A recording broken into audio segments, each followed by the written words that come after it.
എൻ്റെ പേര് വിവേക്. ഞാൻ ബിടെക് മെക്കാനിക്കൽ എഞ്ചിനീയറാണ്.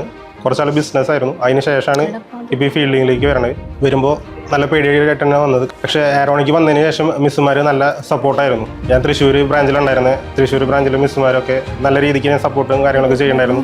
പിന്നെ ഇവരുടെ 22 മോക്കുകളുണ്ടായിരുന്നു. ആ 22 മോക്കുകൾ ചെയ്ത കാരണം കൊണ്ട് തന്നെ ഫസ്റ്റ് അറ്റംപ്റ്റിൽ തന്നെ 87% മാർക്കോട് കൂടിയിട്ട് തന്നെ പാസ്സാവാൻ പറ്റിയിട്ടുണ്ട്. എൻ്റെ പേര് കീർത്തന. ഞാൻ BSc സുവോളജി ആയിരുന്നു. ഞാൻ ആദ്യം വേറൊരു ഇൻസ്റ്റിറ്റ്യൂട്ടിലായിരുന്നു ജോയിൻ ചെയ്തിരുന്നത്.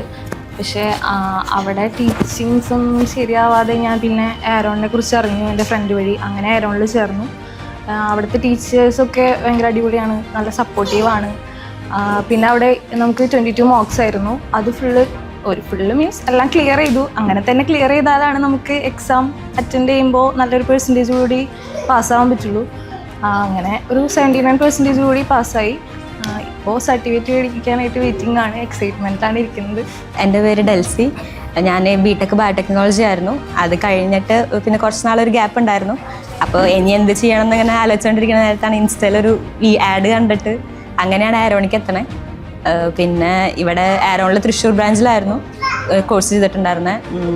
ക്ലാസ്സുകളൊക്കെ നല്ലതായിരുന്നു, മിസ്സുമാരൊക്കെ അത്യാവശ്യം നല്ല കമ്പനിയായിരുന്നു. ചെറിയൊരു ടെൻഷൻ ഉണ്ടായിരുന്നു, പുതിയൊരു ഇത് പഠിക്കണേൻ്റെത് എങ്ങനെയായിരിക്കും എന്നൊരു ടെൻഷൻ ഉണ്ടായിരുന്നു. പക്ഷേ മിസ്സുമാരൊക്കെ അത്യാവശ്യം നല്ല ഹെൽപ്പായിരുന്നു, അങ്ങനെ സെറ്റായിരുന്നു.